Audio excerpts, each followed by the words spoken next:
세계적으로 한국 음식과 관련해서 가장 놀라는 음식을 산낙지라고 얘기하거든요. 예전에 최민식 올드보이 영화 보면 이렇게 산낙지 착 잡아가지고 막 먹고 이런 거 나오잖아요. 그런 걸 외국 사람들이 봤을 때 무지하게 잔인하다고 하는데, 그거보다 훨씬 잔인한 게 지금 요 게 잡는 거하고 제가 얘기하는 추어탕도 무지하게 잔인하다니까. 여러분이 익숙해서 그런 거예요. 그 잔인함을 느끼지 못하는 거야.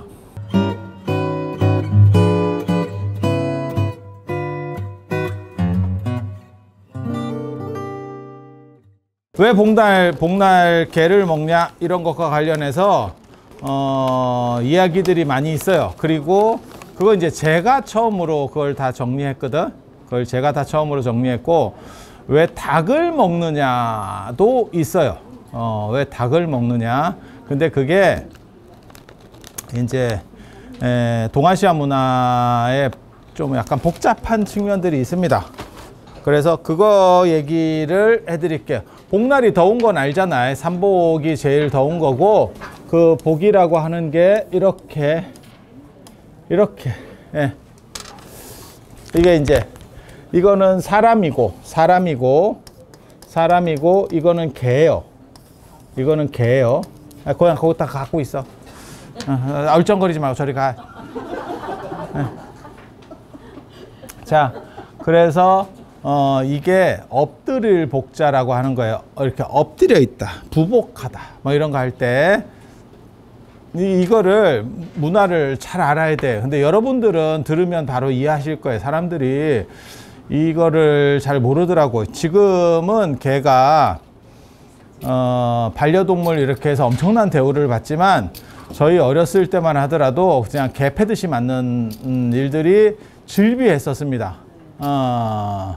그래서 먼지 나도록 맞는다, 뭐 개 패듯이 맞는다, 그 다음에 개값 치른다, 뭐 이런 식으로 사고 쳐놓고 개값 치른다. 그거는 뭐냐면 그냥 개나 죽일 정도의 사건. 그리고 그거는 뭐 조금 보상하면 돼. 경제적으로 그렇게 약한 건 아닌데 약간의, 그러니까 큰 사고는 아니지. 개 정도면 상당히 비중이 있는 사고를 친 겁니다. 그 당시 농경 문화에서 닭보다 개가 비싸겠지. 그냥 생각해 봐도. 그래서 옛날에는 그렇게 쓸데없이 개를 많이 때렸어요. 그냥 심심하니까 개를 때리고 뭐 이런 게 일상이었고, 그 다음에 개들이 먹을 게 없으니까 자꾸 알짱거렸어요. 먹을 게 없으니까 뭐라도 이렇게 하려고. 그래서 제가 얘기하잖아. 조선시대에 보면 내시가 되는 사람이 자발적 내시가 되는 경우들도 있는데,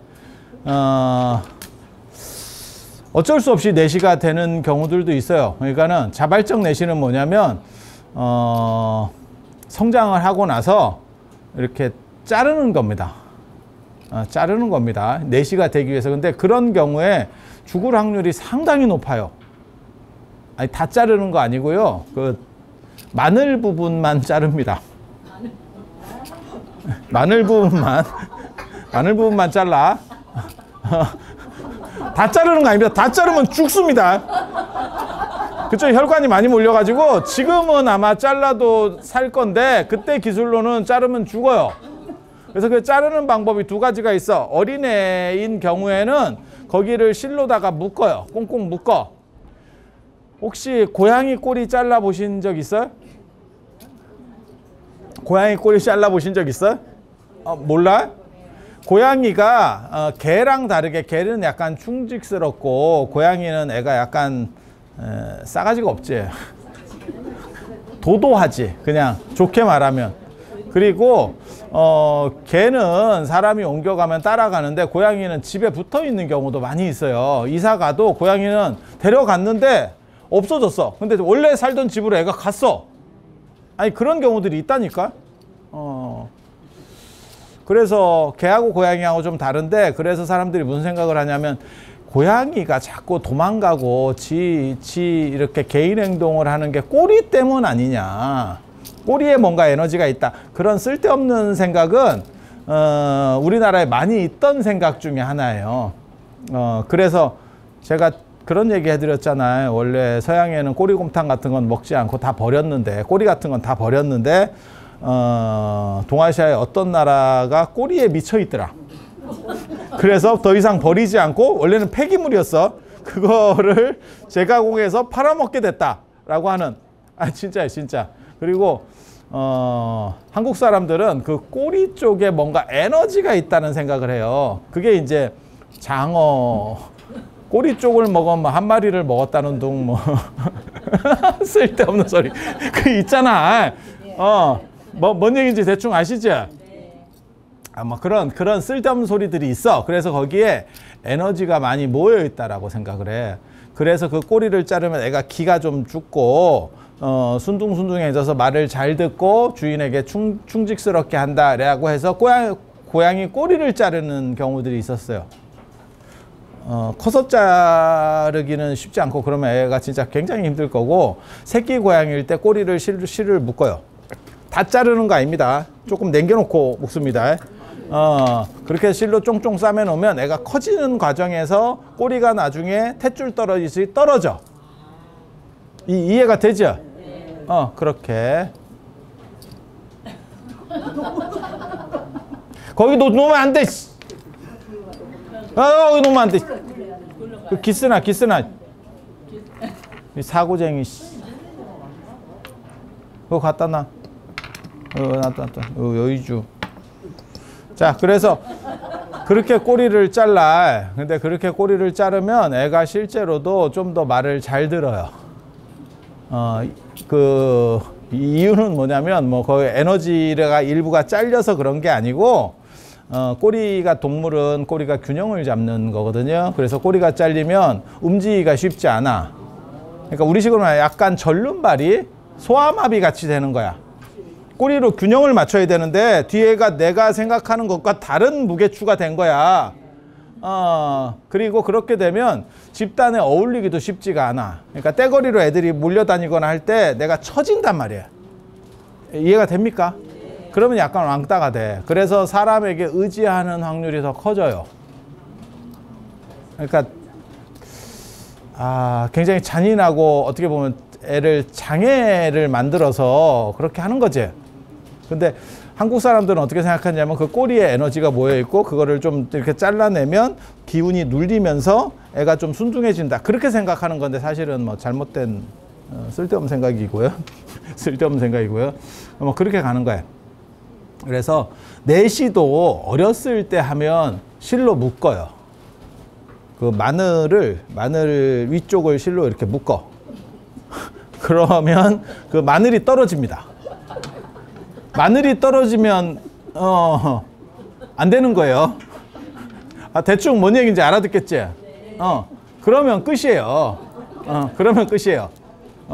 앞에 것까지 다 자르면 안 돼. 앞에까지 묶으면 오줌을 못 싸서 애가 죽는다.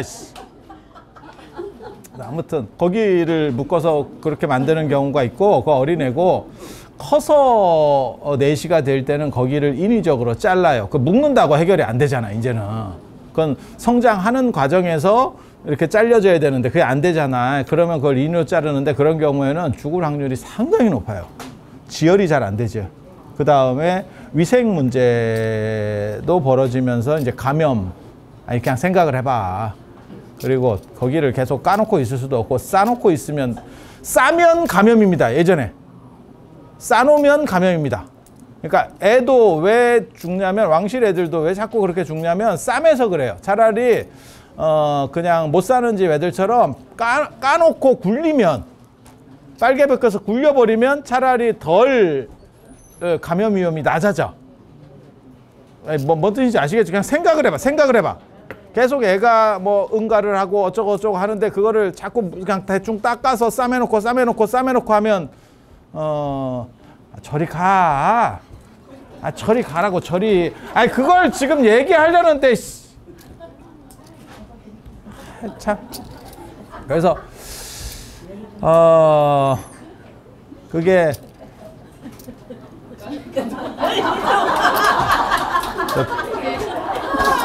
분노가 치밀어서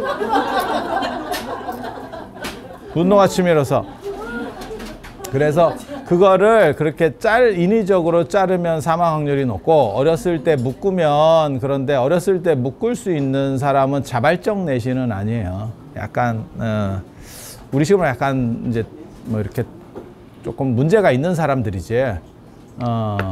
그리고 그걸 자른다는 게 지금도 그렇지만 옛날에도 굉장히 수치스러운 일이에요. 수치스러운 일이에요. 물론 뭐 우리나라에도 지금 여러분 박관 양반 중에 그 자른 사람들이 많죠. 자르진 않았지만 산하 제한 정책에 의해서 안에서 묶었죠. 그래서 마늘은 있는데 작동을 안 하는 분들이 있죠. 뭐 그렇게 자발적 고자들이 그 당시에 있습니다. 자발적 고자들. 그렇다 치고 그런데 거기에 보면 뭐가 있냐면 내시랑 관련된 걸 보면 뭐가 있냐면 개에게 물려서 내시가 됐다라고 하는 경우들이 나옵니다. 그 얘기는 뭐냐면 개가 그거를 물었다는 얘기예요. 그 마늘을 물었다는 얘기예요. 개가 그걸 어떻게 물지? 라고 생각을 하거든요. 근데 그게 어떤 사건 때문에 벌어지는 거냐면 예전에는 개들을 먹을 거를 안 주고 다 그러니까 싼 걸 먹어. 응가를 먹어. 응가를 먹고 그 다음에 화장실이 있다고 생각하지만 화장실 거의 없습니다. 일반 시골집에는 화장실이 대부분 없습니다. 그러면 어떡합니까? 아무 데나 싸요. 아무 데나 싸. 제가 그 얘기 하잖아. 인도의 지금 현 총리가 모디 총리인데 화장실 1억 개를 만든다는 공약을 했다. 인도 인구를 14억이라고 지금 얘기를 하는데 1억 개를 만들면 전 국민에게 화장실을 넣겠다는 얘기인데 그 얘기는 바꿔 말하면 화장실이 없다는 뜻입니다. 그래서 제가 인도 갔을 때만 하더라도 처음에 인도 갔을 때 2000년인가 제가 인도를 갔는데 2000년인가 99년인가 보다. 갔을 때 그들은 어떻게 쌌느냐? 대로변에 쌉니다. 우리식으로 말하면 여기를 기준으로 말하면 요 앞에 큰 길 있잖아. 큰 길을 버스 다니고 차 다니는 큰 길 옆에 이렇게 쭉 앉아서 쌉니다. 모든 마을 사람들이 다 나와서 비슷한 시간에 양쪽에 다 있어요. 내가 맨 처음에 저걸 보고 너무너무 희한했어. 쟤네 앉아서 뭐해요? 내가 버스 지나갈 때 쭉 앉아 있는 거야, 사람들이. 그래서 쟤네 앉아서 뭐해요? 제가 의외로 가이드에게 질문하지 않습니다. 제가 굉장히 내성적인 사람이기 때문에 물어보지 않아. 나는 내가 혼자 찾지. 그게 어떻게 보면 공부하는데 도움이 많이 됐어요. 혼자 찾는 힘이 있거든. 그래서 찾아내지. 근데 너무 궁금한 거야. 쟤네 뭐예요? 내가 이렇게 물어보니까 싸는 거래. 근데 왜 저걸 나와서 저렇게 쌉니까? 라고 물어봤더니 심심하니까. 거기서 싸면서 지나가는 차를 구경한대. 그래서 손을 흔들어줘요. 우리가 가면 이렇게 잘 가 뭐 이런 거 싸면서 싸는 거는 단시간에 안 끝날 수도 있거든. 그리고 자기네들끼리 모여서 대화를 합니다. 이게 이렇게 그 집에 괜찮아? 뭐 이러면서 창피한 거는 어느 정도 문화적인 게 갖춰진 뒤에 창피한 거예요. 제가 그래서 그 얘기 했잖아. 우리도 일제강점기 정도쯤 돼야 가슴을 덮었지. 그 전에는 여자들이 가슴을 내놓고 다녔다니까. 이 가슴을 많이 내놓고 다니는 여자들이 아들을 많이 낳은 여자였었어요. 그 자랑 삼아 내놓고 다녀. 자랑 삼아. 그래서 아들을 많이 못 낳으면 내놓지도 못하는 거고 내놓은 거는 대단한 겁니다. 물론 뭐 자신감도 있어야겠지. 아니면 저고리를 이렇게 짧고 얇게 만들어서 그러니까 길이를 짧게 만들어서 위에 꼭지 위에만 살짝 덮이게 해가지고 그게 아들이 많으면 어쩔 수가 없어요. 어떻게 되냐면 그게 약간만 들면 애가 울어. 그러면 들고 꽂는 거요. 아니야, 이게 이상하다는 생각을 하지 마. 며느리가 그냥 시아버지 앞에서도 대놓고까지는 않아도 약간만 돌려가지고 보여. 시동생이나 뭐 다 있어. 씨가족이 다 있는데 아니면 명절 때 애가 울면 그냥 약간만 돌려가지고 그냥 까서 하는 거예요. 그게 그 시절 이런 거고, 저는 어렸을 때 봤어. 기차에서 깐다니까. 근데 기차에 사람이 얼마나 많이 지나다니는데, 그때 입석도 많고 별놈 다 있었거든. 좌석도 없는데 타는 놈도 있고, 그 도망댕기는 놈 있고, 표를 이렇게 찌개 같은 걸로 이렇게 해서 검표를 하잖아. 그럼 도망댕기는 놈 있고, 진짜 지금 생각하면 별 미친놈들 다 있었거든. 그런데 그거를 그 자리에서 까서 먹였다고. 아니야, 그거 많이 봤잖아. 그러니까 지금 개념이 옛날 개념이라고 생각하지 마세요. 그때는 가슴은 그냥 전 국민의 그냥 보는 공유물입니다. 그냥 보는 겁니다. 최근 들어서 가슴을 숨겼다니까. 청강신 보살님 그때 그냥 그렇게 까고 먹였죠. 아유, 볼 것도 없는데 그걸 까기까지 했으니 얼마나 힘들었겠어. 근데 그게 이해를 해야 되는 게, 분유가 우리 때 거의 나오기 시작했어요. 제 이전에는 분유 세대가 아니에요. 그래서 우리부터 말을 안 듣잖아. 그러니까 분유가 없는 상황에서 생각을 해봐. 뭐 그냥 그럼 까야지, 어떡할 건데. 애가 우는데. 아니 어떻게 할 거냐고. 그리고 그게 생활 문화인 거예요. 모든 사람이 깠기 때문에 아무도 창피하다는 생각을 안 해. 예. 그리고 심청전 이런 데도 나오잖아. 내게 잘 안 나와. 우리 청강신 보살님 저렇게 생기면 잘 안 나오잖아. 뭐 아무것도 없어 보이는데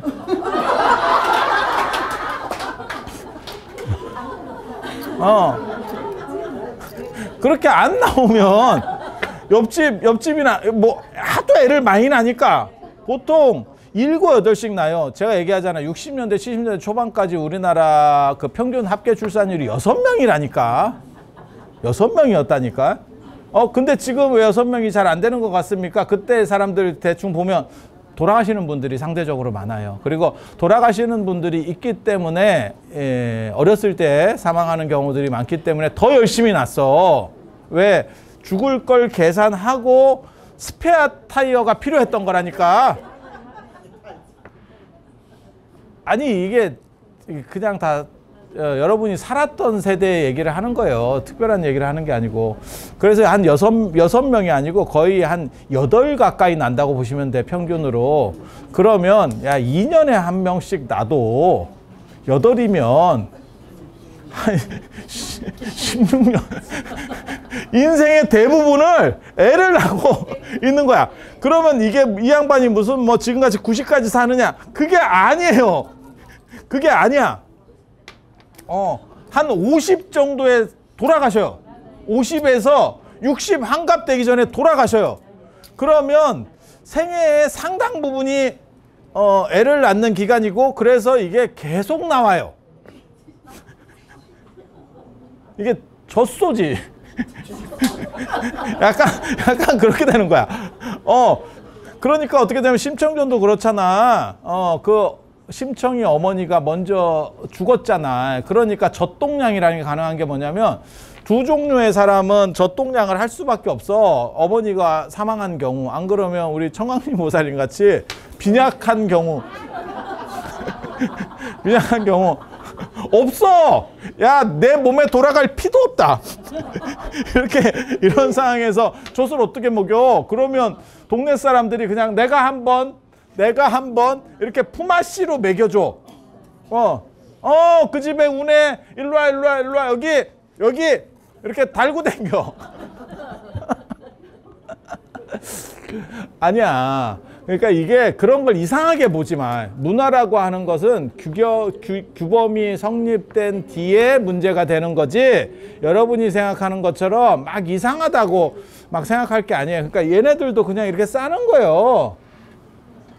아유, 우리 어렸을 때만 해도 제가 시골 이런 데 가면 밤에 화장실 가는 게 너무 무서웠어. 불도 없고 화장실이 좀 시골에 멀거든. 그래서 나는 툇마루에서 쌌습니다.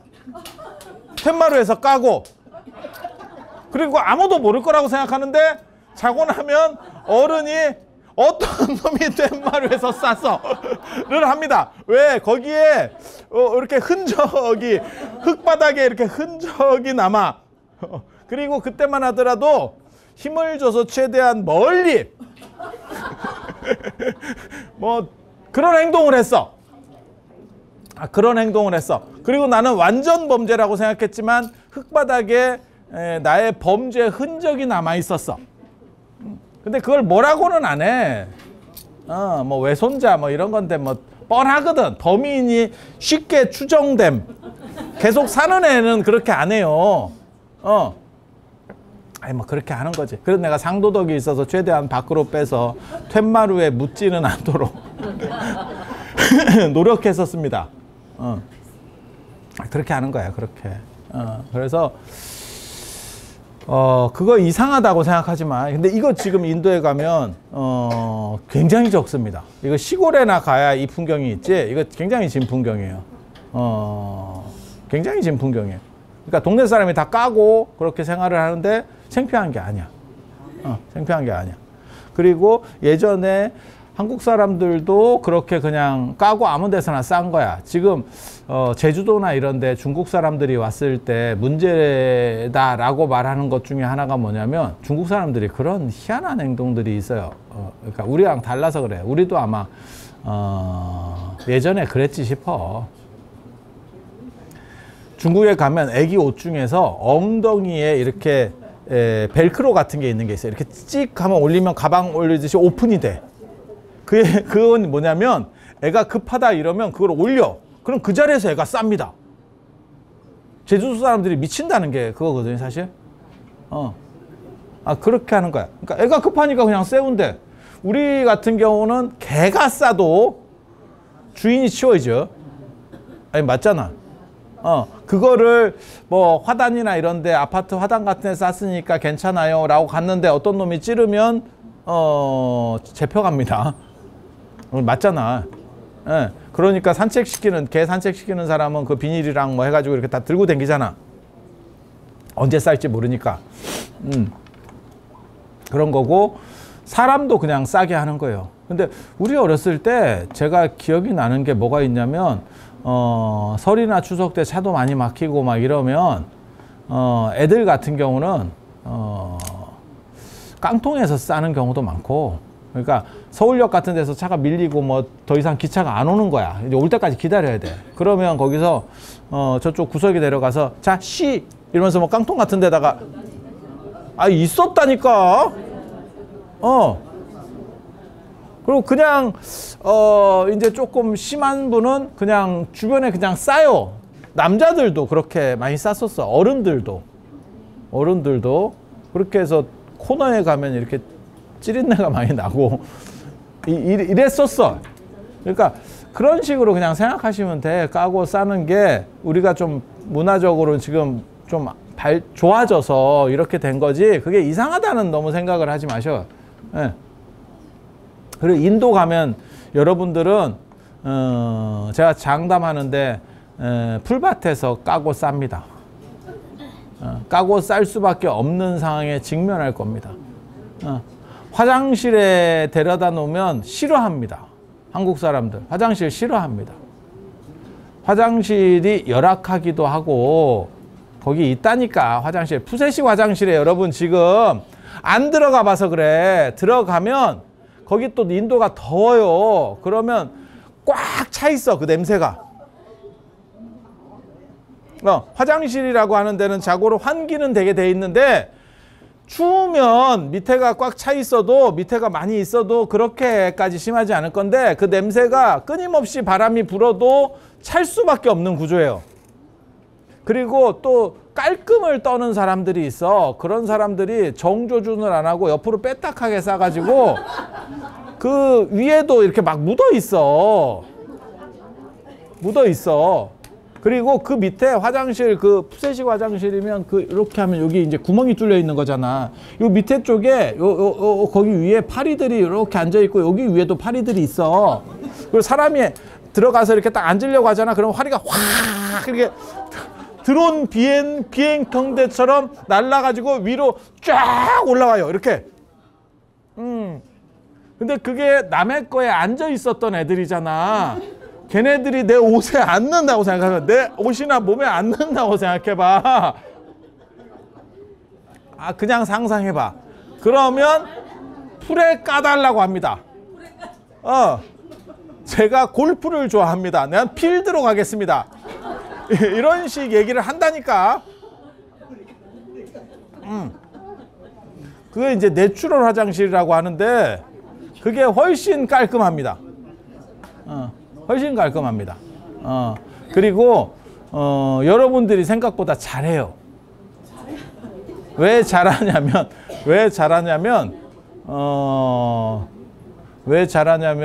어렸을 때 해봐서 그래. 지금 젊은 분들은 그거 쉽게 그 풀밭에서 까잖아. 안 나올 겁니다. 마렵기는 하는데 안 나올 겁니다. 안 해본 사람들은. 근데 그 해본 사람들은 또 예전으로 돌아가요. 아, 내가 옛날에 그랬지. 아, 옛날이요. 이러면서 이게 돌아간다고. 아니야. 내가 그걸 인솔해 보면 그래. 인솔해 보면. 그리고 그 다음부터 계속 그쪽으로 해달라 그래, 사람들이. 그게 더 깨끗하고 빨리 끝나요. 그 지저분한 데서 칸도 몇 개 없어. 거기 들어가 가지고 이렇게 싸면, 게다가 일행이 적으면 모르는데 한 30명, 50명 이렇게 되잖아. 거기서 싸는 데만 해도 30분, 1시간이 걸려. 그리고 거기 또 깔끔 떠는 사람이 있으면 시간 더럽게 끈다. 들어갔다 나왔다. 나 못 쌌는데 들어갔다 나왔다. 싸고는 싶은데 막상 도전하니까 이거 도저히 안 되겠고 쭉 들어갔다가 또 좀 정상으로 정신이 회복되면 또 오줌 마려운데 아, 진짜라니까. 내가 다 경험해보고 하는 얘기예요. 남자들은 아무 문제가 없어. 나무나 전봇대만 있으면 3, 4, 5 모여가지고 대화를 하면서 자기 것만 싸면 다행인데 옆에를 힐끗거리면서 남의 것도 잘 있나 이렇게 확인 한번 해주고 남자들은 별 문제가 없어. 남자들은 별 문제가 없어. 타고 내리는 데만 잘 하나만 있으면 돼. 예. 그래서 그래서 이게 아주 옛날이라고 생각하지 마세요. 이런 풍경들이 우리나라에도 있었을 거고, 제가 이렇게 싸는 거는 내가 못 봤어, 사실 우리나라에서는. 근데 그냥 아무 데나 막 무단 방뇨하는 정도는 우리 어렸을 때도 있었어요. 오줌 싸고, 끈가 싸고, 그래서 벽에 이렇게 보면 어떤 좀 약간 이렇게 외진 벽에는 다 가위 표시 같은 게 있고, 오줌 싸지 마세요. 이렇게 주인 100 이런 거 써 있었어. 걸리면 자른다는 거예요. 아니, 이런 게 있었어. 많이 있었어. 그래서 우리 어렸을 때 주인이 100인가 또 이런 농담도 있었잖아. 그게 아르엘백이거든. 아르엘백. 주인이 고한다 그런 뜻이에요. 아니, 그거 있었잖아. 아니야. 그래서 이렇게 있는데, 옛날에 그냥 아무 데나 싸고, 특히 애들이 더 그렇게, 어린애들은 그냥 아무 데나 싸고 쳤던 거야. 그럼 그걸 싸면 그걸 개가 먹어요. 먹을 게 없으니까. 개가 그걸 먹어. 근데 그게 개라고 하는 게 무리를 지어요. 시골에 예전에 가보시면 개들끼리 막 이렇게 뛰어다니고 이렇게, 남의 집 개인데도 연합을 하고, 약간 들개라고 해야 되나, 약간 늑대 같은, 걔네들도 서열을 정해가지고 이게 있어요. 이렇게 보고 있으면. 그래서 해질녘 되면 막 이렇게 우르르 뛰어다니고 막 이런 거 있어. 그래서 이 싼 거 먹는데도 경쟁이 붙는다니까. 싼 걸 먹는 것도 경쟁이 붙어요. 왜? 먹을 게 너무 없으니까. 그래서 애가 앉아서 싸고 있으면 싸고 난 뒤에 먹는 게 아니고 떨어지는 걸 받으려고 그걸 주둥이를 내민다니까. 그렇게 해서 나오고 있는 거를 받아서 먹는 경우도 있는데 비대지. 예, 그렇게 되면 비대지. 근데 이 개가 사시거나 농내장이나 백내장이 있으면 그거를 받아야 되는데 그 앞에 마늘을 씹는 경우가 있어요.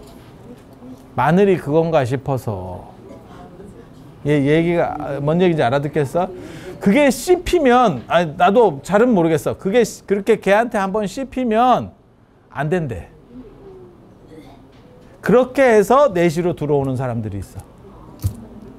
몰라, 나도 안 씹혀봐가지고 어쩐지는 정확하게 잘 모르겠는데, 궁금하면 씹혀봐. 씹혀봐. 그러니까 걔가 내려오는 응가를 먹으려고 하는 상황에서 경쟁이 치열하다 보니까 덥석 무는데 그게 앞쪽을 물은 거지. 이해가 되시죠? 그래서 내시가 되는 경우. 그래서 걔에게 물려서 내시가 됨이라는 게 나와. 항목에 있어. 그러니까 생각보다 많았던 거야. 생각보다 많았던 거야. 쓸데없는 소리였고요. 그래서 개와 인간의 관계라는 게 지금하고는 완전히 틀려요. 그리고 할 일이 없으니까 개를 그냥 줘 패는 거예요. 잡아다가 잡아서 이렇게 줘 패고, 굉장히 좀 잔인한 건데 쫓아다니면서, 나도 어렸을 때 해봤어. 아니 뭐 때리지까지는 않았는데, 저희 때만 하더라도 막 때리고 이런 시절은 아닌데, 그냥 개를 모는 거지. 심심하니까 구석으로 이렇게 몰아가지고 이렇게 그냥 나는 장난인데 걔는 공포스러웠을 거예요. 큰 애가 뛰어오니까, 자기보다 훨씬 덩치가 큰 애가 뛰어오니까. 근데 뭐 때리는 건 아니더라도 이렇게 몰아가지고 이렇게 몰고 저렇게 할 일이 없잖아. 이게 망고에 그때 유튜브나 뭐 이런 거 있었으면 그런 거 보고 있었을 건데, 뭐 게임도 없고 아무것도 없으니까 그냥 그렇게 뛰어다니고 있는 거예요. 그냥 심심하니까. 근데 진짜 많이 때렸던 것 같아요. 그리고 제가 이렇게 되돌려 보면 굉장히 잔인한 게, 이렇게 복날이나 이런 때 되면 개한테 된장 바른다라고 하는 게 있어요. 개한테 된장 바른다. 그게 뭐냐면 개를 잡아서 이제 먹는 거잖아. 근데 이제 누린내 같은 게 나니까 된장을 푸니까 개한테 된장 바른다. 처음 들어봐요? 그렇게 이제 한다는 뜻인데, 그 개를 잡을 때 보면 개를 묶어요. 묶어가지고 나무 같은 데다가 매달아서 개가 죽을 때까지 때립니다. 그러면 모든 피부에 피멍이 들어. 피멍이 들어. 아니야. 여러분은 충분히 보셨던 분도 굉장히 많을 거고, 들었던 건 뭐 100%일 거고, 보셨던 분도 굉장히 많을 거예요. 개를 어른들이 이렇게 뭐 잡으러 간다 이러면 어디 약간 으슥한 데 가가지고 매달아요. 그래서 그걸 죽을 때까지 때려. 너무 잔인하지. 그 개 비명 소리가 진짜 동네에 진동을 해. 개는 당연히 야 묶여가지고 두드려 맞고 죽을 때까지 두드려 맞고 있는데 그 비명을 안 지르면 그 개 문제가 아니고 사실은 사람도 그렇지 않을까? 그런 상황이 있으면. 저는 어렸을 때 그런 걸 봤어. 근데 그게 제가 그 어른들은 못 보게 하는데 제가 또 호기심이 있어가지고 또 몰래 가서 이런 걸 봤거든. 근데 저희 때는 아마 저보다 앞에는 그렇게는 안 했지 싶어. 저희 때는 철사로 묶었어요, 개를. 왜 앞에는 그렇게 안 했을 거라고 생각하냐면 그때는 철사가 비싸. 근데 저희 때는 철사로 묶었어요. 왜 철사로 묶었는지 아시는 분은 아실 거예요. 그렇게 죽이고 나서 개털을 벗기는 게 아니고 불에다가 구워버리죠. 그래서 개털을 날리지, 꼬실르지. 그러니까 끈이나 이런 걸로 묶어놓으면 또 작업을 해야 되니까 아예 처음부터 철사로 묶는 거예요. 거사님 맞죠? 맞죠? 그렇게 해서 개가 수검댕이가 되면 그거를 개울에서 한번 밀어내. 그 털들을. 그리고 나서 시작하는 거예요. 이게. 해부 뭐 하고 뭐 이렇게 가는 거지.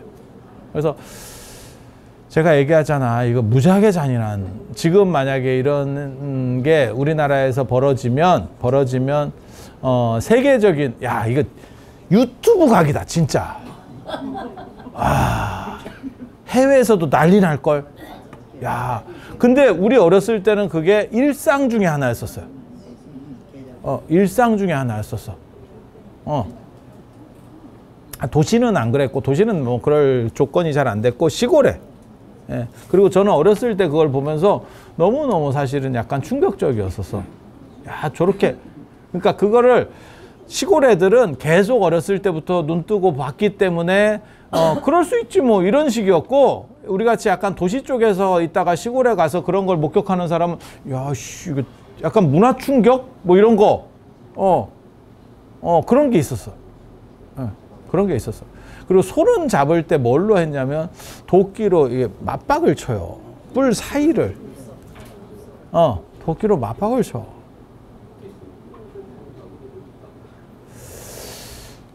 그리고 돼지 죽일 때 소리가 무지하게 많이 나죠. 진짜 엄청나게 시끄럽죠. 그래서 지금까지 남아있는 게 돼지 멱 따는 소리.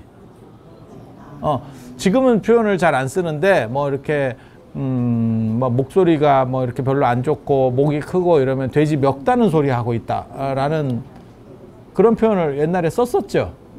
지금은 잘 쓰는 표현은 아닌데 다 들어보셨을 거예요. 그래서 개를 그렇게 괴롭히고 좁히고 하는, 세계적으로 한국 음식과 관련해서 가장 놀라는 음식을 산낙지라고 얘기하거든요. 낙지를 다다다다다 토막 내가지고 애가 꿈틀꿈틀하고 있는 애를 이렇게 먹는 것도 그렇고, 그 다음에 입에다가 산낙지를 막 넣어서 먹는 사람들도 있죠. 예전에 최민식 올드보이 영화 보면 이렇게 산낙지 착 잡아가지고 막 먹고 이런 거 나오잖아요. 근데 그런 걸 외국 사람들이 봤을 때 무지하게 잔인하다고 하는데, 그거보다 훨씬 잔인한 게 지금 요 개 잡는 거하고 제가 얘기하는 추어탕도 무지하게 잔인하다니까.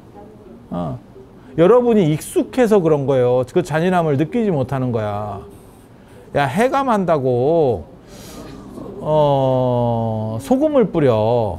야, 그 피부가 이런 피부가 아니고 그 물 먹은 피부인데, 걔네는 그 점액질인데, 우리 식으로 말하면 이 살껍질을 한번 벗겨낸 상태에서 소금 뿌리는 거 비슷해요.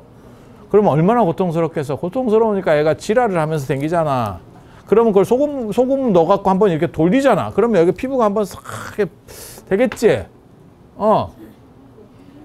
그 다음에 끓일 때도 또 이게 또 어떤 분들은 그거 하잖아. 두부 같은 거 같이 넣어서 끓이면 뭐 두부 속으로 애가 들어간다는 둥. 뭐 이렇게 들어가겠지. 뜨거우니까 너 같으면 뜨거우면 조금 찬 대로 안 기 들어가겠냐. 그렇게 해서 죽고 난 뒤에 갈아요. 믹서기로 갈아. 야, 그거 몇 번 죽이는 거야. 진짜 엄청나게 잔인한, 아니, 생각을 해보면 무지하게 잔인한 행동이에요. 유럽에서 그거, 그 킹크랩을 산채로 넣지 마라. 뭐 이런 법이 있거든. 산채로 끓는 물에 넣지 마라. 애가 죽을 때 그러니까 죽이고 넣어라. 죽이고 조리해라. 그런 정도의 판단을 하는 집단에서 보면, 아니, 이게 꼭 미개하다는 뜻으로 얘기하는 게 아니에요. 우리가 그냥 익숙해서 해왔지만 사실은 굉장히 잔인한 것들이 존재한다. 그리고 그거는 못 사는 문화에서 나타나는 현상 중에 하나예요. 개를 왜 그렇게 피멍을 들게 때릴까를 생각해 보면, 개가 살이 그렇게 많지 않은 상황에서 피멍이 들면 육질이 조금 이렇게 부드러워지는 거야. 이해가 됩니까? 그리고 고기 양이 좀 많아져. 피가 그쪽으로 흡수되잖아. 그러니까 먹을 것도 없는 상황에서 조금 개가 오히려 더 질겼을 것 같아요. 그냥 제 생각에는 소나 돼지보다는. 그래서 그거를 양도 좀 늘리고 그 다음에 약간 부드럽게 만들고 하기 위해서, 피는 어차피 빼버리니까. 근데 굉장히 잔인한 거예요. 근데 먹을 게 없으니까. 그거를 뭐 탓할 수는 없어. 먹을 게 없어서 그렇게 발전한 거예요. 식자재가 부족하니까.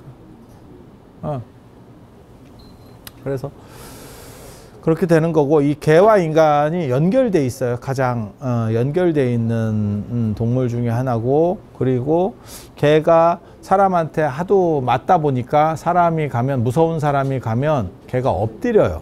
저는 그걸 정확하게 압니다.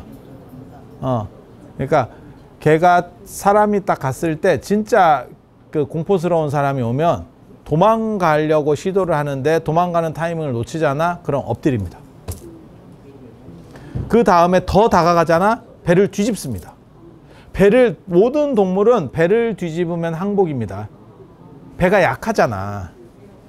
개 입장이나 이런 동물들 입장에서 봐봐. 배가 제일 취약한 부분이거든. 그걸 보인다는 얘기는, 그러니까 동물들이 서열 정할 때 마찬가지예요. 그래서 누가 그 얘기 하던데, 저는 그렇게 얘기하거든요. 집에서 개 키울 때 자꾸 이렇게 잡아뜨려서 배를 쓰다듬어 줘라.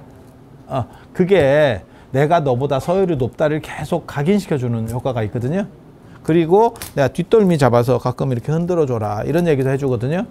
뒷덜미 잡으면 되게 불편해할 것 같은데 앉는 게 불편해요. 개한테는 앉는 게 불편해. 야, 개는 걸어다니게 그렇게 설계가 돼 있는데 이렇게 앉았다고 생각해봐. 그러면 개 다리가 굉장히 불편해.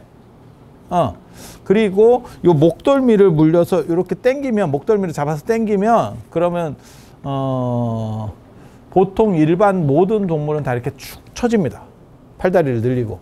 그거는 자기 엄마가 어렸을 때 옮길 때 목덜미를 물고 옮겨서 엄마를 생각하면서 쫙 처지는 거예요.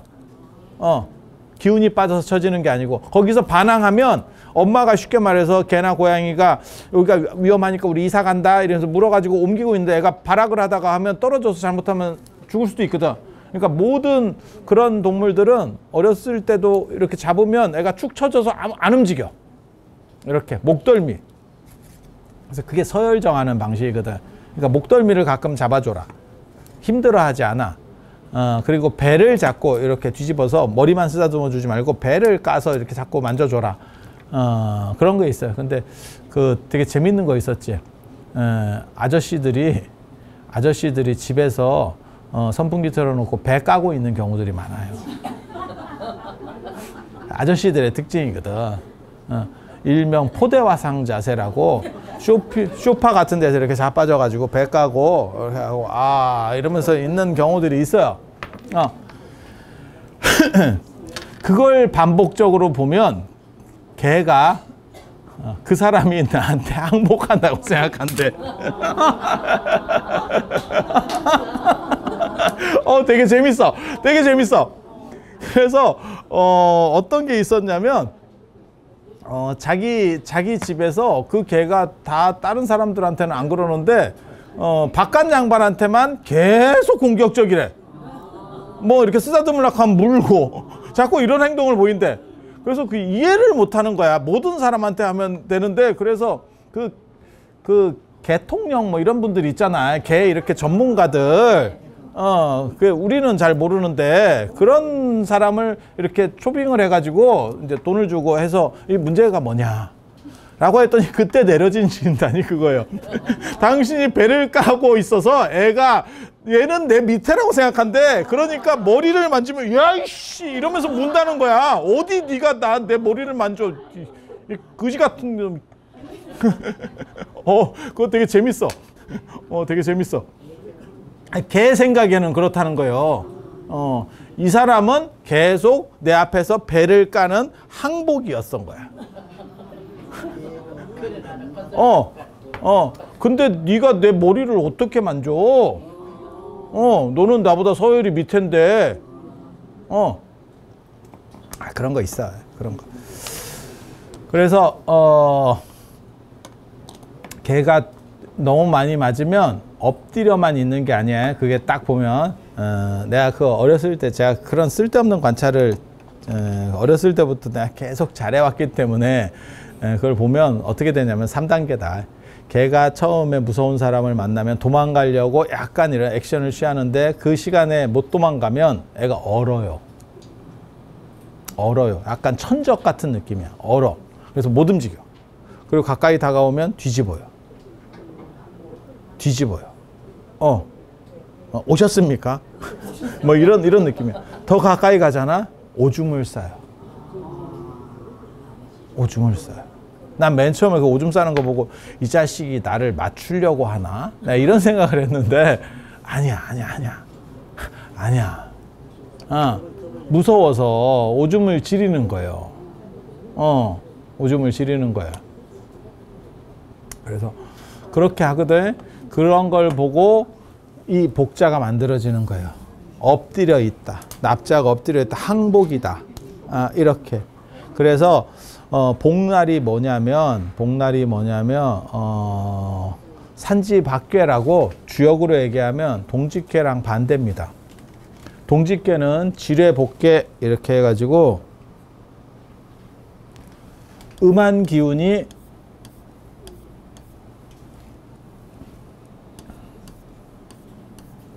이게 동직괴예요. 동직괴. 양기가 이제 하나가 생긴 거야. 이 다음에 그러니까 동지라고 하는 게 음이 많고 그러니까 밤이 길고 낮이 제일 짧은 때가 동지잖아. 겨울이 지극하니까 동지잖아. 그러니까 양기가 요만큼밖에 없는 거예요. 다 밀려 있고. 그리고 요 다음부터 요게 요렇게 올라가기 시작합니다. 요렇게. 이해가 됩니까? 요렇게. 그래서 중천 건계까지 올라가고 그 다음에는 음기가 하나씩 생겨나요. 그 다음에는 이제 요게 하나씩 끊어지는 거야. 이렇게. 음기가 뒤집어지기 시작하는 거야. 그게 우리가 태극 이런 거 보면 순환이자 순환. 이렇게 그리는 태극이 진짜 태극이에요. 우리나라 태극은 잘못 그렸어요. 우리나라 태극이 이렇게 그리거든. 이거 잘못 그려진 겁니다. 왼쪽이 올라가는 게 원태극이에요. 원래 태극. 제가 얘기하잖아. 그래서 태극도 잘못 그렸고 요 만자 요거는 의도적으로 잘못 그린 거예요. 요게 잘못 그려진 만자. 그럼 뭡니까? 이거 나치 만자가 원 만자입니다. 나치 만자가 원 만자입니다. 그래서 요렇게 가고 그 다음 달이 되면 음기가 이제는 이렇게 올라오고 요렇게 올라오고 요렇게 올라오고 요렇게 올라와. 요거를 산지박괴라 그래. 위에는 산이고 밑에는 땅이야. 산지박괴라 그래.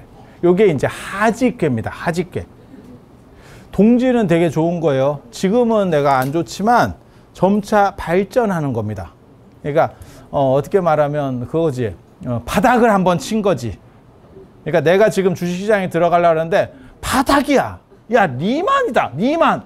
아니면 지금 9.11에 쌍둥이 터졌어. 그래갖고 지금 주가가 뭐 한 500으로 떨었어. 이때 내가 들어간 거야. 그게 동직괴. 이해가 됩니까? 졸고만 있으면 돼. 깨방정만 안 떨면 먹어. 깨방정은 뭐냐면 잠깐 오르니까 아싸 이러면서 나온 거지. 근데 나왔는데 그 뒤부터 달리기 시작하지. 나는 땡 잡았다고 생각했는데 내가 내린 뒤부터 KTX가 출발하는. 제가 그거 진짜 많이 봤어요. 주식에서 본 거는 아니고 제가 어렸을 때 제가 그 얘기 하잖아. 내가 어렸을 때 자고 나니까 강남이 늘어난다. 서울이 막 뚱뚱해지던 시절이 있었어. 계속 서울로 편입돼. 경기도였는데 서울이래. 막 이런 일들이 벌어져. 그때 거기 사시던 분들 농사 짓고 뭐 진짜 별 볼 일 없는 분들이거든요. 땅값이 조금만 올라가면 한 2배 이러면 다 팔고 나가. 다 팔고 나가. 그리고 아무도 못 버텨. 진짜 그 유혹에. 왜? 원 가격을 아니까. 그런데 문제는 거기부터 시작이었지. 거기부터 시작이지. 100배, 1000배로 올라가는 거를 2배에서 나온 거야. 2배에서 나온 거야. 그게 이제 돈복 없는 사람의 가장 큰 특징. 그래서 제가 전에 그 얘기 해드렸는데, 우리 동네에서 진짜 돈 많은 사람이 있었다. 그 사람 땅이 얼마나 많았는지 파니까 아파트 단지가 들어섰어. 강남에 아파트 단지가 들어섰어. 그래서 제가 어렸을 때 뭐 수백억을 받았다. 지금으로 말하면 막 몇천억 이상 받은 거예요. 그러니까 대단한 건데 그 사람은 왜 돈을 벌었느냐? 그 사람은 왜 돈을 벌었느냐? 우리가 그 집을 알지. 그러니까 그 같은 동네 사람이니까 뭐 옛날부터 알았던 건 아니지만 대충 내용은 알지. 그놈이 노비였었다니까. 그놈은 노비였었어. 노비였고 자기 땅 가지는 게 원이야. 노비였기 때문에. 조금 옛날로 거슬러 올라가면 노비야. 노비. 노비가 해방되면서 풀려서 일반인이 된 거야. 거의 최후의 노비. 그래서 자기 땅 가지는 게 원이야. 돈만 있으면 이 사람은 땅을 사고 땅에 한이 맺힌 사람이라 팔지 않아요. 어떤 조건에서도 팔지 않습니다. 그리고 이런 도시에서는 내가 대박 나는 사람들 누구 보냐면 공업사 하는 사람들, 자동차 같은 거 고치고 공업사 하는 사람들, 그 다음에 고물상 하는 사람들이 대박 납니다. 보통 시외곽 쪽에 고물상 같은 게 시외곽 쪽에 들어서거든. 아주 거기 땅도 제법 넓어야 돼요. 고물상이니까. 갖고 있고, 그 다음에 이게 이사를 못 가. 짐이 너무 많아가지고. 그 다음에 그게 비싼 것도 아니고 싼데 무거운 짐이거든. 그러니까 이사를 못 가. 그래서 버티다가 도시 개발되는 데 딱 들어가면 고물상 하다 팔자 고칩니다. 아니야, 진짜라니까. 아니, 주변에 있어. 그리고 영험한 스님들도 있고, 영험한 스님들, 내가 그런 것도 이제 보잖아. 영험한 스님들은 뭐냐면, 잠실의 불광사도 영험한 거요. 그때 잠실 땅값 별거 없었어. 근데 그때 거기 들어가면 약간 좀 너무 저런데 왜 들어가지? 이런 정도 상황이었었어. 아니, 여러분이 생각해봐. 70년대 뭐 이런 때 잠실 들어갔다고 생각해봐. 잠실이 올림픽 하면서 떴다니까. 내가 그 근처에 살았는데 88 올림픽 때, 86 아시안게임 88 올림픽 때부터 잠실이 뜨기 시작했어. 그전에는 거의 침수, 상습, 침수 지역이었다니까. 그래서 우리 어렸을 때 잠긴다 그래서 잠실이라고 했다니까. 뽕나무 잠자야, 뽕나무 잠자. 뽕나무 잠자. 그래서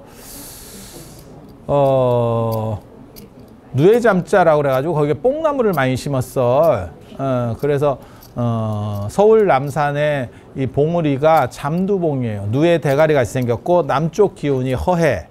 남쪽 기운이 허해. 그래서 그 남쪽 기운을 막기 위해서, 남쪽 기운이 허한 걸 풍수지리 얘기하는 거예요. 막기 위해서 거기다가 뽕나무 맛을 만들고 그 누에가 먹을 수 있게 했다라고 하는 게 그 풍수지리적인 그렇게 해서 그게 배치가 됐다는 게 정설입니다.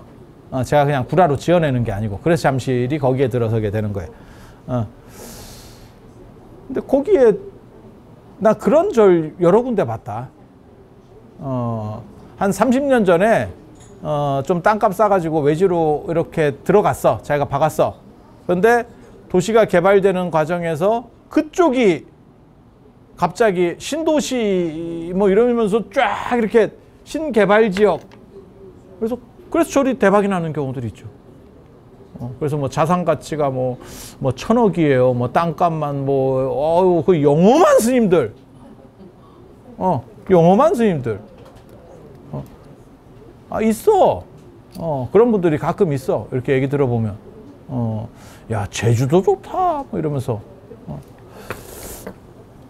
그래서 요게 이제 산지박계라고 이렇게 지고 이게 산이에요.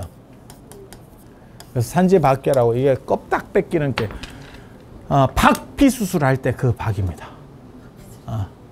그러니까 양기가 좋은 게 싹 뺏겨졌다. 막판 남았다. 그러니까 뭐하고 똑같은 거냐면 이 산지박계가 낙동강전선이라고 똑같다고 생각하면 돼요. 낙동강전선.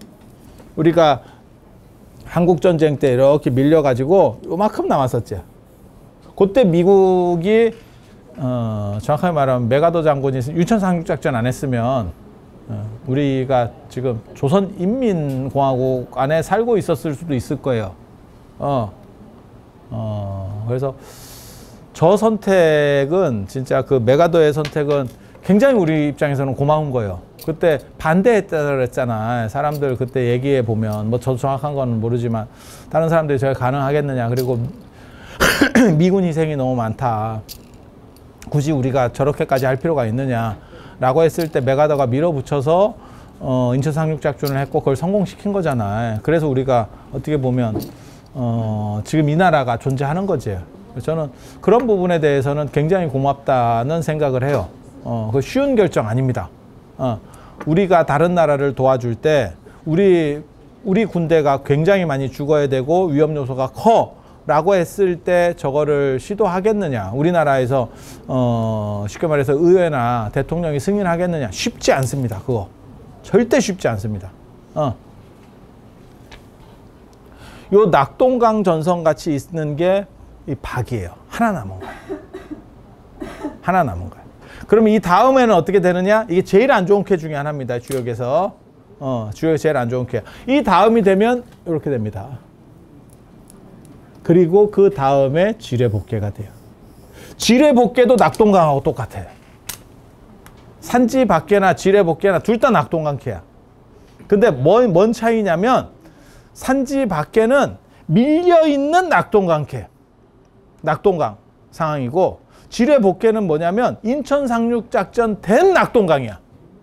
이제부터는 올라가는 거지. 이해가 됩니까? 물극필반이라고 하는 거거든. 마치 시계추처럼 이게 끝에까지 가면 잠깐 정지해요. 눈에 안 보여서 그런 거지. 잠깐의 힘점이 바뀌는 상황이 있겠지. 정지가 있겠지. 정지해 이렇게 되지. 정지를 안 하면 계속 가겠지. 아니 맞잖아. 어느 정도 위치로 올라가면 정지하고 정지한 뒤에 바뀌는 거예요. 이거 뭐든지 그렇습니다. 자식과의 관계에서도 마찬가지야. 어느 정도는 부모의 위치가 자식보다 이렇게 강력하다가 어느 순간이 되면 그게 다 사람마다 집집마다 달라. 그러면 그 다음부터는 자식 힘이 점점 좀 강해지는 거죠. 그렇지 않을까? 부부 관계도 눈 돌아가지고 되게 좋을 때가 있지만 어느 순간이 되면 저 인간화가 되지. 이렇게. 그렇지 않아? 다 그런 거요. 세상 이치라는 게 다 그런 거야. 그래서 물극필반 반자도지동이라고 하는 거거든. 그래서 그렇게, 그렇게. 그래서 요게 이제 요렇게 된 안 좋은 낙동강, 안 좋은 낙동강이 산지밖에. 산지밖에. 껍딱 뺏긴다. 마지막 이제 요 조금 남은 거야. 조금. 제가 죽기 직전. 그게 복날캐입니다. 이게 하지캐. 하지. 양기가 충만한 것 같지만 실제로는 다 밀려서 다 밀려서 너무너무 힘든 상황이 되는 거예요. 그러니까 동지가 좋은 거고 하지가 안 좋은 거예요. 왜? 하지부터 기울어. 하지부터 기울어. 하지부터는 기울기 시작하는 거고 동지부터는 차기 시작하는 거고. 그러니까 보름인데 차서 보름이 된 상황. 그 다음에 그러니까 초승달이 보름달보다 좋다는 거거든. 초승달이 보름달보다 좋다. 이거 삼국 사기행가 나오는 얘기잖아.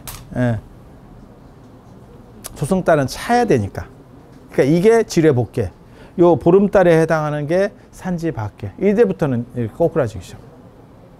꼬꾸라지기 시작하는 거죠.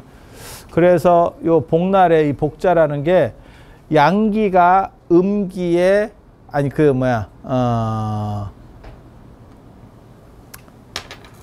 양기 기운이 허한 상태로 지금 눌려 있다. 그러니까 음기가 양기에 지금 상태로 봐서는 그냥 눌려 있는 건데 실제로는 굉장히 안 좋다를 얘기해요. 이게 안 좋은 겁니다. 거꾸로. 그러니까는 복날이 안 좋은 거고 동지가 좋은 거예요. 동지는 초승달, 복날은 보름달. 이해가 되세요? 이게 약간 달라. 그러니까 우리가 생각할 때는 보름달이 좋은 거고 초승달이 안 좋은 거 아닙니까? 라고 하는데 그렇게 안 봐. 동아시아 사람들의 특징은 앞으로 어떻게 될 거냐를 비중을 봐. 앞으로 어떻게 될 거냐. 그러니까 제가 얘기하잖아요. 결혼할 때가 하진 거예요. 결혼할 때가 하진 거예요. 그 다음부터 꼬꾸라져. 그 다음부터 꼬꾸라지는 거야. 이해가 됩니까? 그래서 이게 뭐냐면 기운이 바짝 눌려 있다라고 얘기하는 거예요. 기운이 바짝 눌려 있다. 바짝 눌려 있다. 그래서 요거를 해소하기 위해서 글자가 이게 엎드릴 복자인데, 이거 너무 안 됐지. 그래서 요게, 요 개를 사람이 개를 먹으면 이게 해소가 된. 이런 개 같은 발상을 해서, 개를 먹는 풍습이 생긴 거예요. 이건 글자상에 이거를 측자파자라고 하는데, 옛날에는 이런 글자 장난을 굉장히 많이 해요. 글자 장난을 굉장히 많이 해.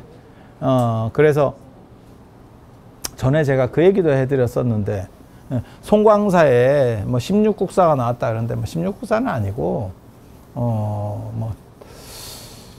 한 15명 정도 될 거예요. 국사 안 된 사람도 있으니까, 그 안에 섞여 있으니까. 근데 왕사까지 치면 더 많아. 근데 18명의 국사가 나온다는 썰이 있어. 그게 뭐냐면, 송광사의 송자가 소나무 송자거든요. 이렇게 쓰거든, 글자를.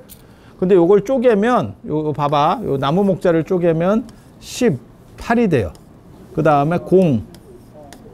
이거는 이제 귀한 사람이 18명이 나온다. 그래서 18국사가 날 거다라고. 그냥 다 저게 옛날 말장난이에요. 요즘으로 말하면 다 아재 개그급들이거든. 뭐 발음 비슷한 거 가지고 이렇게 아재 개그 하는 거 있잖아. 딱 그런 거예요. 그런 거. 딱 그런 거예요. 그래서 제가 이러한 것 중에 제가 전에 그것도 밝혔잖아. 왜 에밀레종에 애가 들어갔다라고 자꾸 말하느냐. 그러면 그 글자를 보면 이게 옛날 사람들은 아무것도 아니라니까 왜 이런 헛소리들을 하는지 내가 정확하게 잘 모르겠어. 이게 무거울 중자거든. 이게 쇠금자예요. 쇠금자에다가 이렇게 무거울 중자를 써. 왜냐하면 쇠붙이 중에서, 금속 중에서 옛날에는 가장 무거운 게 종이에요. 그래서 무거운 놈이 종이래. 그래서 이걸 합치면 이게 종자가 되는 거야. 금속 중에서. 아니, 생각을 해봐. 그냥 금속 중에서 종보다 무거운 게 뭐가 있겠어? 마땅히 별로 없는 거예요. 눈으로 보는 것 중에. 예. 그래서 이렇게 쓰는데, 종은 악기이기 때문에 이렇게 칠 때 소리가 잘 나. 소리가 나야 돼, 소리가. 그래서 이거랑 똑같은 글자가, 이 종이라는 글자가 이렇게 쓰기도 하지만, 운다라고 하는 개념을 줄 때는 요게 아이동자가 들어가. 아이동자를 써. 이렇게도 종자야. 같은 글자예요. 방금 그 글자하고 같은 글자예요. 이렇게 되면 무슨 일이 벌어지느냐? 애가 이 쇠 속에 들어가 있다라고 하는 생각을 하는 거예요. 애가 들어가 있네? 그래서 에밀레종에 애가 들어갔다라고 하는 개똑같은 설들이 나오는 거거든요. 근데 이건 진짜 한자들만 좀 알면 다 해석이 되는 문제들이야. 그리고 옛날 사람들은 그냥 장난삼아 다 하는 거야. 그래서 뭐 그게 나중에 전설까지 내려가는 거는 그 사람들은 한자를 모르는 사람들이, 한자 하는 사람들이 아재 개그를 하면 한자 모르는 사람들이 거기다 살을 붙여서 이상한 소리까지 만들어내는 거예요. 이런 거 많아. 이팔자가 왕이 된다더라. 그런 도참이 있었어. 이팔자. 아니 18자가 뭐냐면 이게 이씨 18자가 왕이 된다. 그러면 이씨가 왕이 된다.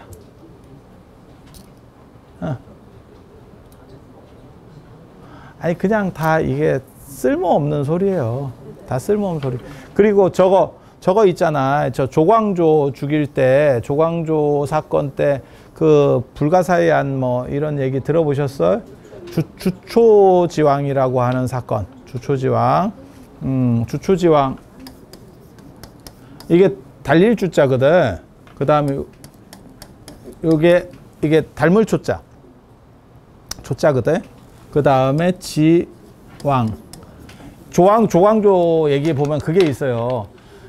나뭇잎에 왕국 나뭇잎에 창덕궁이겠지. 그 당시 경복궁 불났으니까 창덕궁이겠지. 거기에 나뭇잎에 요렇게 벌레들이 요렇게 갉아먹었대. 그러니까 주초지왕. 이게 뭐냐 이러니까 요걸 요렇게 글자를 붙이면 이게 조씨예요. 조광조의 조라고.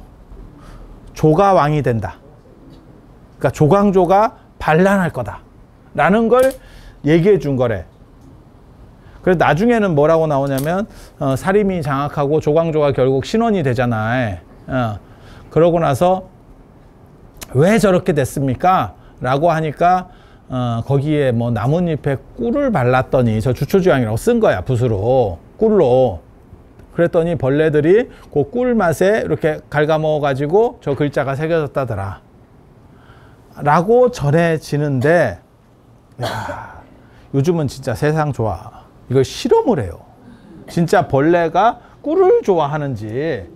그래서 벌레를 넣고 나뭇잎을 넣고 일반 나뭇잎을 넣고 그 다음에 꿀을 해가지고 이 글자를 쓰는 거예요. 이게 진짜냐? 이를 보기 위해서. 벌레가 꿀을 안 먹더만. 꿀 별로. 당뇨 있나? 당뇨 벌레인가? 아, 별로 안 좋아해. 그래서 이게 뭐냐면 이런 썰이 있었는데 지금은 뭐라고 생각하냐면 저거는 사기였고 아마 누군가가 바늘이나 뭘로 인두나 이런 걸로 팠을 거다. 한 땀 한 땀 수작업을 한 게 아니냐라는 쪽으로 지금은 오히려 그 의견이 더 커요. 이거 되게 재밌지? 근데 이런 게 다 말장난입니다. 다 말장난입니다. 그냥 장난하는 거야, 장난하는 거. 그래서 개가 이렇게 지금 뭐 그 개 먹는다라고 하는 게 양기의 음기가 바짝 엎드려 있다라고 하는 거를 이렇게 복자. 하지니까 하지는 양기가 강하고 음기가 납작 엎드려 있는 상황, 음기가 납작 엎드려 있는 상황이지.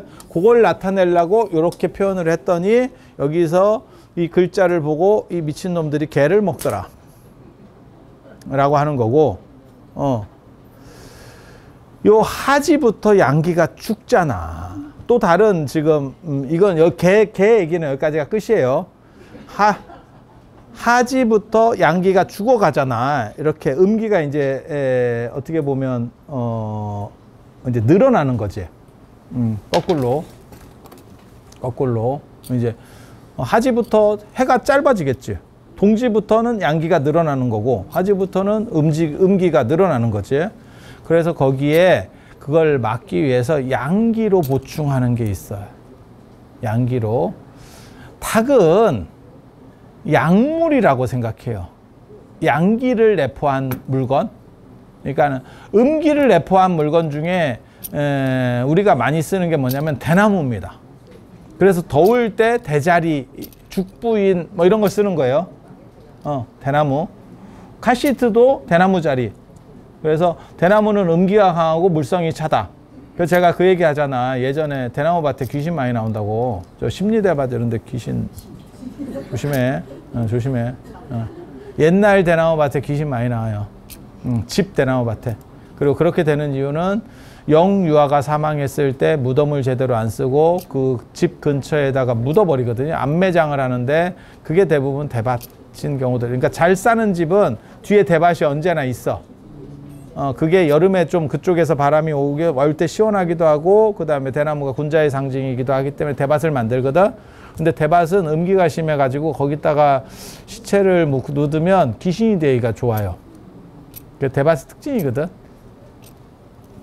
그래서 내가 대밭 별로 안 좋아합니다. 개인적으로. 우리는 그런 걸 두려워한다기보다는 그냥 안 좋다는 거는 안 해. 안 좋은 데는 안 가. 뭔 뜻인지 알아? 아니 그걸 뭐하러 가서 극복하는데. 안 가도 되는데. 안 가도 되는데. 아니 흉가 체험 그걸 뭐하러 하냐고. 안 가면 돼. 안 가는데 궁금합니까? 그러면 유튜브 봐. 그럼 가는 애들 걸 보면 되지. 그걸 뭐하러 가? 그럼 두렵냐? 그거는 아닌데 찝찝한 걸 뭐하러 하냐고. 아니 그런 거야. 공동묘지 가는 게 두렵냐? 아니 그건 아닌데 뭐하러 가? 아, 뭔 얘기인지 알아들으시겠어요? 그런 거예요. 제가 기도나 이런 거 얘기할 때도 늘상 하는 얘기 있어요. 큰 돈 안 드는 거고 좋은 거라면 그냥 해. 그게 나쁜 것도 아니고. 그래, 조금이라도 좋대잖아. 그럼 그냥 하는 거요. 큰 돈 드는 거야. 누가 뭐 스님이 천도제나 뭐 이상한 걸 하래. 그러면 그건 생각해야지. 그걸 왜 이렇게 생각을 해야 되고, 뭐 5만 원, 예를 들어 3만 원 이런 거면 그냥 해. 좋은 거라는데. 이거 별거 아닌 것 같은데 이게 누적되면서 인생이 바뀐다. 이게 누적되면서 인생이 바뀐다. 예. 그래서 이 하지부터 음기가 어떻게 보면 강해지기 때문에 그것을 누르는 약물, 양기가 강한 물건을 써요. 양기가 강한 물건. 세 종류는 전부 약물입니다. 옛날 사람 기준에서. 그래서 양기가 강하기 때문에 애가 날아다니는 거예요.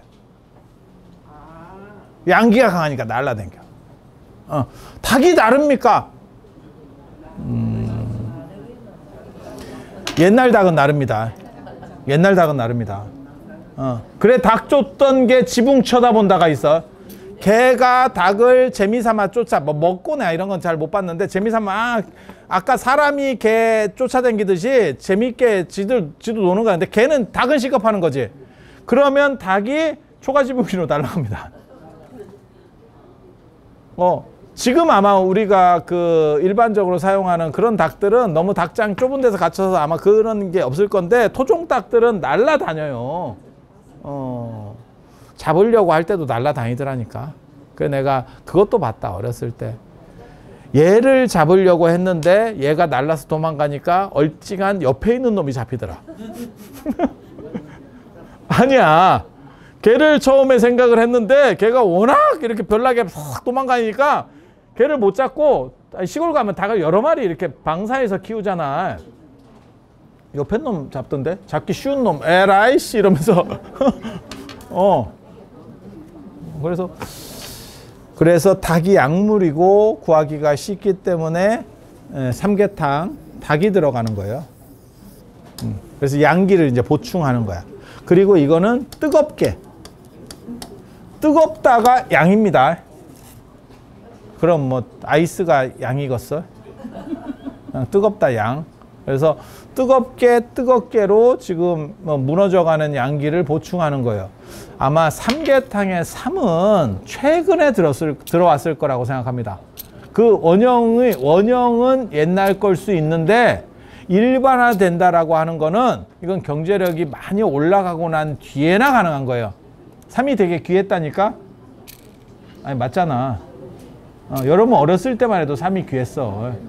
지금은 삼이 별거 아니지만 땅 속에 들어있는 물건 중에서 삼이 양이죠. 왜 양인지는 알죠? 삼 먹으면 열나잖아. 그래서 몸이 비대하거나 약간 뚱뚱하거나 안 그러면 그 열이 많은 분들은 삼을 안 먹어요. 그러니까 저도 몸이 밀어내. 그래서 몇 번 먹고, 아이, 이건 안 맞는 것 같아. 나한테는 이렇게. 아니, 맞잖아. 그래서 여기에 삼을 넣으면 삼양이 되는 거야. 삼양은 뭐냐? 라면이지. 삼양이 되는 거야, 삼양이. 삼은 뭐냐? 삼이 또 양의 숫자예요. 삼이라고 하는 숫자도 양의 숫자요. 삼도 양의 숫자라고. 그래서 양 플러스 양의 이 양까지. 삼이 왜 양의 숫자냐? 태양을 나타내는 삼조고가 왜 하필 다리가 3개냐? 양이에요. 그거 내가 그 삼조고 갖고 논문도 여러 개 썼는데 거기 보면 그것도 있어. 삼조고가 그 까마귀인데 다리가 3개거든. 가운데 다리가 뭐냐?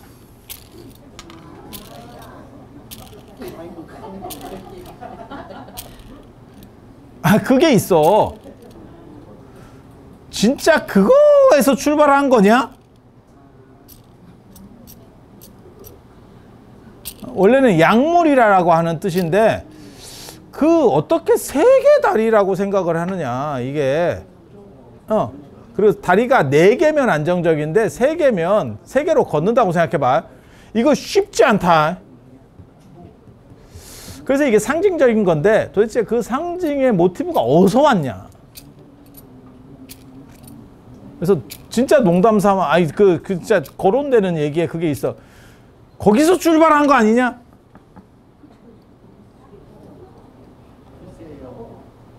제3의 다리.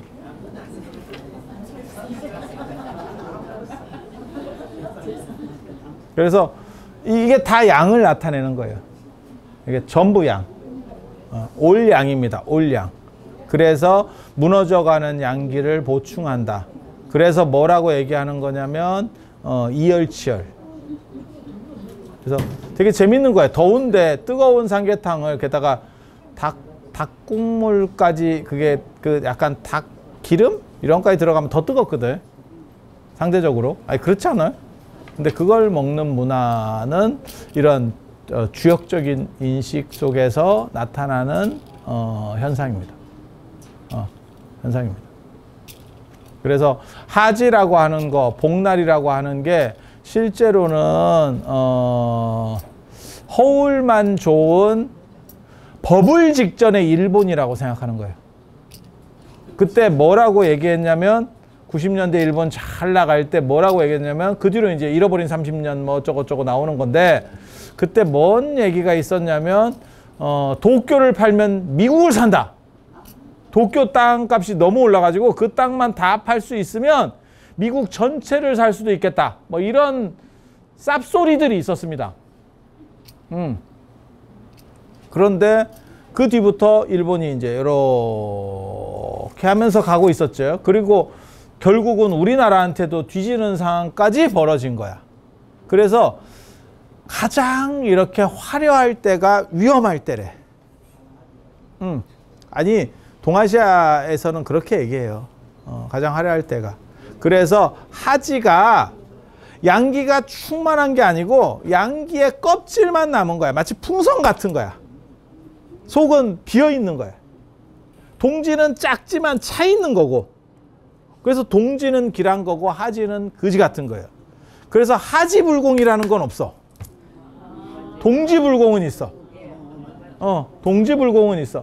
그리고 동지는 차오르는 거기 때문에 그게 마치 첫 단추를 바르 깨듯이 고개를 잘 해서 기운이 쫙쫙쫙쫙 이렇게 잘 붙게 해야 된대. 하지는 지금 터지기 직전. 터지기 직전. 그래서 요게 차이가 큽니다. 그러니까 정초기도하고 동지기도는 사실 같은 의미예요. 같은 의미예요. 그래서 개를 먹는 문화는 글자 때문에 생긴 거, 그 다음에 닭을 먹는 문화는 양기를 보충해서 기람을 유지하겠다라고 하는 생각에서 나온 거. 그래서 오늘 이 삼계탕집.